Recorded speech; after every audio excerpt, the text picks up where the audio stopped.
Hey nerds, what's up? So the title of this video is kind of a joke and also not a joke at all. A few months ago, I got a message from George R. R. Martin's team saying that he'd like to send me some books of the harder to find nature that contain stories that I missed.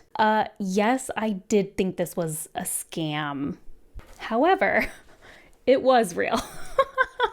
To Bookborn, you've read a lot of my stories, but not all of them. I hope you enjoy these. When the author tells you you've missed a few, you read them immediately. Jokes aside, this obviously is literally one of the highlights of my entire life. I really don't have words to express it, which is why I haven't talked about it. This did happen a couple months ago. I didn't post about it on Instagram. And in fact, I didn't really tell anyone about it other than a few close friends. I'm really literally one of the coolest things that have ever happened to me. So I was kind of like, I read them all immediately, obviously. I read all the stories and I knew I wanted to talk about the stories that I missed on here. I just wasn't sure whether or not I was going to share like how I came about them. There was a part of me who didn't want to share it because I feel like I'm very undeserving of this attention. I know there are other people who have been fans for so much longer and know so much more, but you guys are the reason I get to have this cool experience. Your willingness to embrace me into the fandom so late and care at all what I had to say about A Song of Ice and Fire and his other works were the reason that happened. And so I'm just really grateful that you guys cared. So yeah, anyway, that happened to me and it was really, really cool. And so today I'm just gonna go and talk about the stories that were in here that I had missed. And also I did some cleanup in other places. I used a website that is literally escaping my brain right now. I'll put it up here, who had transcribed some other stories that I was missing. I think from like journals or magazines. So I read some of those. And then I also picked up a couple stories that I missed in Night Flyers because my copy of Night Flyers was just Night Flyers and it didn't have some of the stories. So I think overall I missed a 24. That's a crazy number to me because I feel like I read a lot. So this is all the stories, I should say, except Wildcards. Wildcards just feels like such a big project that it's just going to be its own thing. Someday I'm going to sit down and read a bunch of Wildcards and it'll just be its own thing. The cool thing about this, actually, before we dig into the rankings is in one of the books, he personalized them. In one of them, he said, one of these had some of his favorite stories that I had missed. And what is interesting is of the 4 collections he sent me, I ranked them all very high, the stories that I missed, which I think is really funny that the ones I missed and the ones that he sent me were like ones I ranked very high. So I guess we have the same opinion about that because he said there were some of his favorites and they were also some of mine. So I'm excited to talk about those. So what I thought I would do, let me actually pull it up. Pulling up my old ranking so you can just quickly see where these fall in with the other stuff I already talked about. So let's get started after that little story time. Let's start off with the stories I missed that were in the Song for Laia collection. So I had read a lot of them, but I'd missed a few. This doesn't fit on the screen anymore, that's fine. The first one was Override, which I ended up rating 4 stars. Oh, there it is. Oh, guys, I'm not gonna be able to do this in the right order anymore because that's too hard. I don't know. It's probably like here, Override. I really like this one. It was really eerie. It was creepy, kind of the stuff he does best. I did think of all of the corpse handling stories that I ended up reading. I think I only read one initially. I think it was only Meat House Man, which I did not like very much. And then there was a couple other corpse handling stories or one more that I'll read here. This one was my favorite. Next up was Dark, Dark Were the Tunnels. And I need to find it on here. Here it is, which I also liked. Probably maybe a little bit more than Override. I don't know, they're kind of different. Override was longer, Dark Dark to the Tunnels are pretty short, but I really like Dark Dark to the Tunnels. Again, another short story that was really eerie. I really like this one. The twist ending, again, this was definitely a story I feel like could have been a full-length novel. You know what I mean? Like I was really interested in that one. That one was good. I feel like that's one people asked me about a lot as well. Okay, the next one was FTA, which I loved. I loved FTA. It's probably up here, probably not as good as Morning Comes Mistfall. I don't know. I'm not going to be able to do these in order. I've already said that. FTA is a flash fiction. It's incredibly short, and I tend to love flash fiction. I feel like a lot of people don't. This one I thought was amazing. I love a flash fiction that like sets something up, and then the last sentence is a bomb drop. I feel like that happens a lot with flash fiction, and I'm a sucker for it. And I loved FTA. Next up in this collection was Run to Starlight, which is right here. No, it's actually more than fine. I really liked Run to Starlight too. I'm telling you, these were all 4 stars. Like, I really liked them. What's funny is that George R. R. Martin made me read 2 football inspired stories. I'm not a sports girl. Oh my gosh, what a shock. I'm sure that's shocking to so many people. Actually, I'm fine. I watch some sports, you know, my son's really into sports. I like Haikyuu. That's a volleyball manga. You know, I can do it here and there. Anyway, that was besides the point. I really liked Run to Starlight, weirdly. This is about like an alien football team wanting to be a part of the regular football team, and there's like prejudice against them and kind of like the politics over football. It was kind of silly, like when I was reading it, like it felt a little silly, but by the end I was really invested in the way he was using the sports game to kind of talk about international politics.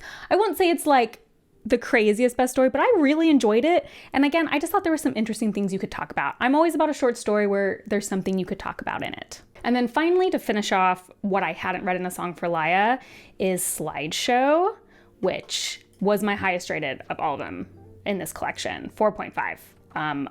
Loved Slideshow. This is one that had a lot to unpack. Like, I feel like I could talk a lot about this short story, about privilege and access to information and what the push and pull of that is for different people, and just like the layers of knowledge and life experiences and how that would change your perception and relationship to things like space travel, and kind of the question of, is not knowing better than knowing? One of those short stories that I feel like would be great in a discussion. There was just a lot there. So that finishes off the things that I hadn't read in A Song for Laia collection. Here's what I want to say about this collection. So you guys know, because we're going to talk about the Sand Kings collection next. So you guys know Sand Kings, look at where I labeled it here. I'm obsessed with Sand Kings. High. And I liked A Song for Laia. I thought it was very good, but it didn't reach like that excellent tier for me. That said, in terms of collections, I think this is his strongest collection to me. If I was going to recommend a single collection that overall has like the highest quality, it's this one, because I don't think I ranked anything in this collection. Let me look at it real quick. No, because it has When Morning Comes Mistfall, has A Second Kind of Loneliness, which were 2, look at that. That was like 2 of my favorite short stories. So I just overall, there wasn't a single story in this collection that I disliked. I felt like they were all very well done. So I just feel like as a whole, I think it's interesting that maybe A Song for Laia didn't reach the highest heights of Sand Kings, but overall it was incredibly a consistent collection. So that means next up is the stuff I missed from the Sand Kings collection, starting with In the House of the Worm. And I feel like In the House of the Worm is the one that people noticed I was missing the most in the last video. Like, I feel like this is the one I was asked the most about. And like A Song for Laia, I feel like I'm going to disappoint everyone. I liked In the House of the Worm. It was fine. I didn't dislike The House of the Worm, but it was fine. I'm deeply sorry about that. I think it was very creepy. I think there are a ton of interesting concepts to explore. I think for a short story, it does a lot of very interesting things with POV and how you get invested in the character.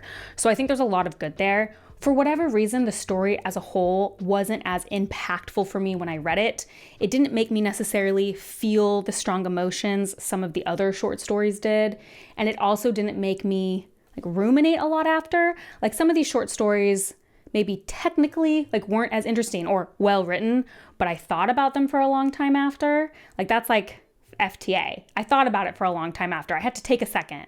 And that's kind of my favorite short stories. When I finished In the House of the Worm, it just didn't inspire that in me for whatever reason. Like, the concepts that it went over were interesting, but just didn't make me pause as much as some of his other stories. I think that's really unpopular. So if you are an In the House of the Worm lover, you discuss it. You discuss it below with me. You discuss some of the things you got out of it. Then next we had Fast Friends in here, which is a meh for me. I did not like Fast Friends very much. There was a lot I liked in it, but I really didn't like the ending.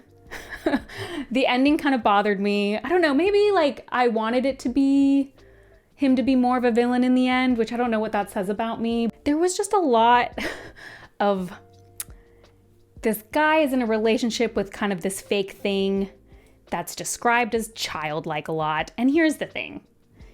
It wasn't glorified in the story. Like, people think he's kind of gross and creepy for this. So it's not that, but I thought it was going to come around to mean something in the end. Like, there was going to be a reason, and there just wasn't. It didn't glorify it, but I also felt like there wasn't enough reason for its inclusion. Do you know what I mean? Sometimes there's just things that you're like, I feel like there needs to be a point if you're going to include that. And there was a lot of elements I really liked about Fast Friends, but ultimately, like, with the ending I didn't like very much, and that inclusion that I didn't feel like really went anywhere, just meh. So I only hadn't read 3 in this collection, and then the last one I hadn't read was Star Lady, which I really liked. And you know, Star Lady was one that made me a little wary when there's something about like prostitution and stuff like that and sexual assault, like FYI, Star Lady has that in there. You know, I'm always a little wary, but I actually think the story is very interesting. And like I said about Fast Friends, unlike Fast Friends, Star Lady does use those topics, but I feel like they're used with a purpose. But I was actually surprised that I ended up enjoying Star Lady so much. By the end, it really won me over, and I thought there were some interesting concepts and interesting characters that were explored there. So Sand Kings as a collection, some of the other ones that I'd already read in here, a lot of them were like 3.5 stars. So that's why, even though Sand Kings is like up here for me, the rest of the collection was more middling than that one. So just my opinion. Next up is Songs of Stars and Shadows. Now this is one I hadn't even ever heard of, this collection. So that was kind of fun. And there was a lot I think I hadn't read in here, the most of any of them. So let's get going. So the first one is what I like to call Patrick Henry et al. The real story, it's really called Patrick Henry, Jupiter, and the Little Red Brick Spaceship. So Patrick Henry et al. This one left me confused. Where am I putting this one? Am I putting it at the top of fine or at the end of good? I think I'm putting it at the end of the good because I was riveted. I got through this one really quickly. I wanted to know what happened. And then at the end, I'm not sure I know. Someone explain it to me at the bottom. How did he get into space? Did he do it? I don't know. I couldn't put it down. I wanted to know what happened. I'm just not sure I understand what happened in the end. Then next up was The Runners. I also enjoyed that. That's probably at the top of fine. Maybe the end of good. It's kind of on that line. The Runners was another flash fiction. I thought this was a fun concept. This is one of those ones I didn't think about a ton at the end, but it's very fun. I think it would make a great episode of a TV show. It feels very like Twilight Zone-esque or any of those shows. I haven't watched Black Mirror, so it's probably not creepy enough for Black Mirror, but a show like that, you know, where they do like episodic sort of things that are just like vaguely creepy. I feel like The Runners would be a really good show like that. Next up is Men of Greywater Station, which I also thought was good. See, I feel like this is boring because I'm putting so many in good. But that's what I'm saying. Like, surprisingly, I just enjoyed a lot of these. And again, I don't know where it hits. Men of Greywater Station, this one was a co-write, I'm pretty sure. And this one was interesting. I thought it was like, of all of them, this one felt the most classic sci-fi, the least blend of genres. I feel like a lot of his short stories blend so many genres, and maybe that's just because this one was co-written. I liked the idea of talking about, you know, what is human? What is making mistakes? Kind of some interesting concepts there. Next up is Night of the Vampires, which I really liked. This one felt a little too real. This one was a little too like, It's always fun when a story's written a decent amount ago. Should I check when Night of the Vampires was written? I'm gonna guess in the 70s or 80s. Does it say here? 1975. And it has some politics in it, and then you're like, okay, it's 50 years later, and that still feels a little true. I always love when that happens. So that's, I think, why I enjoyed Night of the Vampires so much. And there was also just a lot of subtlety in there. Okay, next up is For a Single Yesterday, which I think is one, oh gosh, sorry, I'm going all over the place. I think is one people talk to me about. I wanna say I recognized that title from my comment section. Loved For a Single Yesterday. 4.5, like incredible story. This story has such a melancholy to it, the kind of melancholy I've come to associate with Martin, like this, it's not hopelessness. See, that's what I think people mistake it for, but it is a melancholy. And this story deals a lot with being stuck in the past versus moving on, and how much is remembering a curse. And I just thought it was beautifully written, and I think there's a lot of interesting things about memory and past and the future. And I'm not surprised that this is one people talk about because, yeah, really, really good. So that was the end of this collection, which you'll notice really strong. Okay, and then let's talk a little bit briefly about the one I was probably the most excited about because it's something I didn't know existed. And this is this quartet that is kind of has an assortment of things, most of which I had read. There's only 2 things in here I hadn't read, but one thing I was the most excited about, and that is this has like the 150 pages of black and white and red all over. His unpublished and unfinished 5th novel that didn't get sold after the Armageddon Rag. And Kyle and I had talked about that a decent amount in our video talking about our year reading all of George R.R. Martin, and we had lamented that we didn't know anything about it. And like, I didn't know it was possible to know something about it. So this thrilled me. Like, this is the thing that thrilled me the most. I was so excited to read Red and back over. You know, I realize I put it down here, but it just doesn't make any sense to rate at all. So I'm gonna just leave it down here. Like, how do you rate 130 pages of a novel?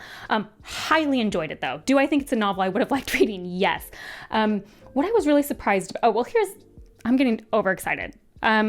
Here's what I learned about it. It was like a historical whodunit inspired by events of Jack the Ripper. And it follows 3 yellow journalists, which, for the record, I had to look up what a yellow journalist was. I didn't know. So in case you don't know, someone who kind of makes sensationalist stories and kind of how they're all trying to cover the same story and from different viewpoints. It reminded me a lot of Fever Dream in that it is set in like a historical period with a ton of historical details, and then it's going to turn supernatural, or not supernatural, speculative, I guess is the better word to say for it. I know that because he has an intro to it, talking about it and saying that it was going to be this, I get like 130 pages of what he guessed was going to be like 800 pages or something. What's the most interesting is he says it's going to be speculative, but in those pages that we get, it's not at all. It's straight up historical fiction. So I guess that's one of the questions I'd ask.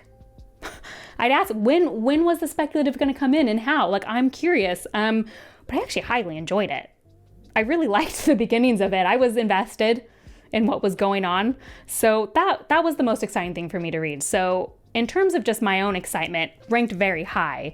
But obviously it's an unfinished peek into a novel, you know, that went cold. And then the second thing I hadn't read in this one was Starport, which is quite a long script for a movie-length show they were going to do that was going to kind of be an introduction to a variety of world stories about kind of different aliens, you know, Starport. This is interesting because reading scripts, you're not going to be able to rank a script like against normal writing in a lot of ways because it's meant to be seen on screen. I did enjoy it. I felt like it would be very successful as a show. It has a lot of those typical things. Like, I don't think it reinvented the wheel for me. I would have enjoyed it more as a TV show, you know? Not like reading a script, but that's how I am with scripts. But that was very fun to read. I like reading his TV stuff because it's widely considered why he was so good at writing dialogue in A Song of Ice and Fire. So I think it's very interesting to see that TV side. Just like not something that's going to be as fun to read as his prose for me. But that was it for here. In case you're curious, the other stuff that was in it was The Skin Trade, which I did really like, and then Blood of the Dragon, which is just excerpts from A Song of Ice and Fire. Yeah, he was saying that this is an odd collection. That's what he wrote in here. This is an odd collection. Okay, and so then the next few stories we're going to talk about down here are things that I just found online on that website for the most part that I missed. And we get to start with Closing Time, which was so fantastic. I loved it. Closing Time is so bizarre because I feel like so many of Martin's stories, like the vast majority when I'm looking at these, even when they're like not like super serious, there always is like an underbelly of like seriousness or like thematic elements.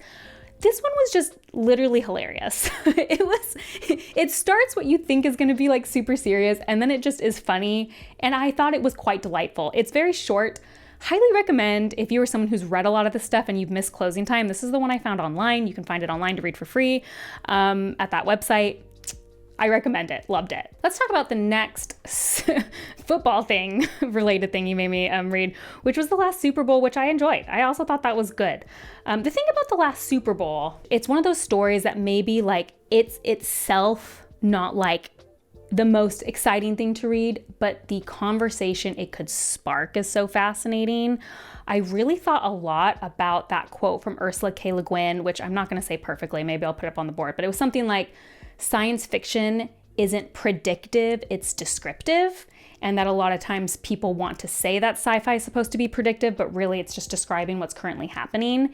And the last Super Bowl, I feel like, in a weird way, when was the last Super Bowl written? See, I should look this up. I think it was in the 70s. It's imagining a world where in 2016, real sports have died out by basically fake generated sports, like essentially AI sports. That's not what it is, but essentially. And that's more exciting. And it's like, we're kind of like going through a lot right now with fake versus real, generated versus reality AI. And I felt like this story would be a really interesting jumping off point for that conversation. If I ever got to ask Martin some questions, I think I'd want to ask him about this and his opinion on AI. Actually, I'm sure he's talked about AI. One of you people out there, I know you know, send me a link to an interview if he's talked about his feelings about AI. How has that evolved since you wrote this story? And how predictive or descriptive of the time of now do you think it was? I just feel like I had clearly a lot of thoughts about this one. Okay, Nobody Leaves New Pittsburgh. I'm going to put that in nothing burger for scholars. There's absolutely nothing wrong with Nobody Leaves New Pittsburgh, and also did not inspire anything interesting for me. So, just totally in the middle. The Needleman was next. I didn't like it, guys. Should I put it in no with Meat House Man? Again, this was kind of body horror. I think I have a problem. So this is probably a me problem. Actually, my problem with Needleman, I liked some of it. It was just kind of one of those predictable things where it just felt like a little trite, like a little predictable, a little average, things that I've read before. But I also think it's a me problem because I'm realizing it's pretty similar to the way like the Pear-Shaped Man, the Monkey Treatment, they actually are pretty similar. And so the fact that I'm saying no is probably just like clearly defining my tastes and stories. The Computer Cried Charge. Also nothing burger. Sorry for scholars. And then A Peripheral Affair. I felt the same. It's kind of interesting that a lot of the ones online that are probably from magazines that weren't published into stories, I feel pretty neutral on. The last two stories were the stories that I missed from Night Flyers, since my copy, I don't know why I'm pointing, you can't even see it. My copy was just Night Flyers, I didn't realize. And there's also Night Flyers, the story collection. So there's only two stories I missed there. The first one was Weekend in a War Zone. And that was like top of fine, I would say, like 3 stars-ish. Here's the thing. This is a pretty fun concept, and the problem is that George did do it first, but I read it first somewhere else. Do you guys ever have that happen? Weekend in a War Zone reminded me a ton of a very quick scene in Good Omens, and where, it's been a second since I read Good Omens, even though I love that book. They make the paintball real, like they leave there's like a company on a retreat at paintball, and then they make it real bullets, and they're like, well, that's what they wanted anyway, and like that's the magic. I'm not explaining this well. Gosh, I'm doing terrible. It's the paintball scene in Good Omens. That's what this whole short story was. And even as I'm saying that, I'm like, I probably should move this up to good. It's not, George wrote it first. I just read it first over there. So it wasn't as like novel. I think there's some interesting stuff in there. It just didn't excite me as much as some of the other stuff. And then finally, Nor the Many Colored Fires of the Star Ring, which was also just fine. Well, that's not true.